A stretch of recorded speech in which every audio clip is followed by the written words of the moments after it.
Are you ready? Let's talk digital. Bonjour à tous et bienvenue sur le podcast Digital Feeling. Je suis Elodie Chenol et j'accompagne les CEO à travailler leur personal branding et celui de leur marque grâce au digital. J'ai pour ambition, à travers ce podcast, de répondre à toutes vos problématiques concernant le marketing digital. Pour cela, si vous avez une question, rien de plus simple, vous m'envoyez un message sur LinkedIn en privé et j'y réponds lors d'un épisode. Les questions peuvent tourner autour du personal branding, du B2B, de la plateforme LinkedIn, mais aussi des autres réseaux sociaux, de toutes les problématiques que vous pourriez avoir concernant votre stratégie d'entrepreneur et comment améliorer votre visibilité et surtout générer plus de ventes. Si je n'ai pas la réponse à votre question, j'irai chercher pour vous les experts du domaine pour vous produire un épisode qui répondra à cette fameuse question. Bonne écoute! Bonjour à tous, je suis ravie de vous retrouver pour ce nouvel épisode de Digital Feeling. Et aujourd'hui, c'est un épisode tout particulier puisque ce sont les 1 an du podcast. Ce podcast que j'ai mûrement réfléchi pendant 2 ans avant de le lancer et qui est né de la rencontre avec Gaëlle Aymar, qui m'a vraiment beaucoup aidé dans le choix et dans l'orientation à donner à mon podcast. Donc cet épisode est un peu particulier, c'est un épisode de remerciement et de récapitulatif de ce qui s'est passé pendant toute cette année. Alors mon premier épisode posté en octobre, justement fin octobre, sur la plateforme, c'était justement pourquoi se lancer dans le podcast, qui était issu d'un article que j'avais rédigé sur mon blog. Puisque quand je me suis lancée, j'ai au début nourri un blog dans lequel j'écrivais un article par semaine pendant 2 ans. Et je voulais lancer mon podcast, mais je savais pas comment faire. Et j'ai quand même pas mal appris, donc je voulais vous partager tout ce que j'avais appris autour du podcast pendant cette année, puisque c'est un milieu qui évolue quand même assez rapidement. Il y a de plus en plus de podcasts qui se lancent. J'ai appris que, par exemple, Apple Podcast est un cimetière à podcasts puisqu'il y a beaucoup de gens qui se lancent et peu sont ceux qui vont au-delà du 10e épisode ou même du 21e épisode. Donc normalement, avec 50 épisodes, je suis pas mal. En tout cas 52 vu que c'est un épisode par semaine depuis 1 an. Ça permet d'avoir une certaine régularité. C'est un exercice que j'affectionne particulièrement puisque j'aime beaucoup partager avec vous à travers ce média pour apporter des solutions à vos problématiques. Donc la régularité, comme pour tout, c'est la clé. Ça permet d'avoir des habitudes aussi, on fixe des jours. Alors moi je suis pas encore très bonne là-dessus, il faut que je m'améliore, mais c'est vrai que je devrais me fixer un rendez-vous 1 fois par mois pour enregistrer les épisodes. Là aujourd'hui je le fais quand mon agenda me le permet, c'est vrai, quand j'ai un slot ou quand je sens l'inspiration et que j'ai pas trop de choses de prévues, je m'organise du temps pour enregistrer les épisodes, faire le tri dans les questions que vous me posez, voir comment je vais la traiter, travailler l'angle de l'épisode, etc. Donc ça me prend quand même une matinée entre le traitement des questions, les enregistrements. Faut pas oublier que je fais du snack content, donc c'est généralement des épisodes assez courts. Donc finalement une matinée pour 4 épisodes de 5 à 10 minutes, c'est quand même pas mal de travail. Après j'ai aussi les interviews quand je creuse des sujets avec des experts, donc ce sera une autre matinée dans le mois qui va être prise également généralement puisque on va travailler les angles ensemble, s'il y a des questions, s'il y a des prises, parce que tout ne fonctionne pas forcément du premier coup, même si j'ai énormément de chance. J'ai des invités incroyables et j'ai rarement dû refaire des prises où généralement ça se passait quand même, c'était assez fluide. Alors c'est vrai que j'ai eu des invités exceptionnels aussi, il faut le dire, mais globalement c'était assez fluide et tout s'est très bien passé. Ça peut demander du temps, je connais des gens qui ont des podcasts qui ont des invités tout le temps.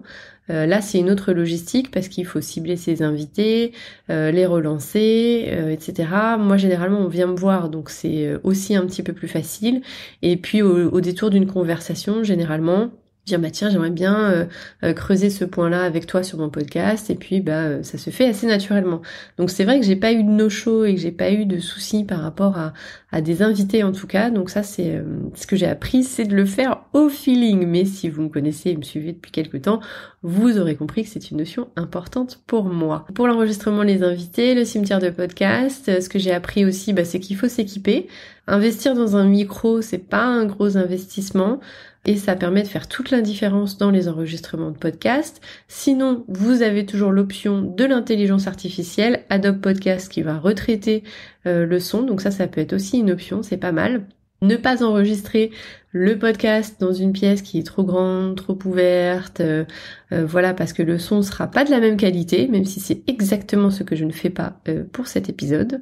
Voilà, on a beau le savoir, parfois on fait pas toujours dans des bonnes conditions comme on devrait le faire, mais voilà, faut être flexible, il faut aussi se laisser le choix de faire comme on peut. Et après, c'est vrai que je me repose sur l'intelligence artificielle pour retraiter le son et me dire que la qualité de l'épisode ne sera pas dégradée. Ce que j'ai appris aussi dans le podcast, c'est qu'il faut se renouveler, il faut savoir échanger. Moi, j'échange beaucoup avec Gaël qui m'accompagne du coup sur toute la création de ce podcast. C'est vrai qu'il me challenge aussi sur des idées, sur des angles, sur le fait de me faire inviter. C'est vrai que j'ai jamais demandé à personne de m'inviter sur son podcast. Apparemment, c'est une pratique qui se fait beaucoup. Donc si vous voulez m'inviter, voilà, l'invitation est ouverte. Si vous avez envie de parler d'entrepreneuriat, de marketing, de digital, d'intelligence artificielle, vous savez où me trouver. Je serais ravie d'intervenir dans vos podcasts, mais c'est vrai que je le fais pas.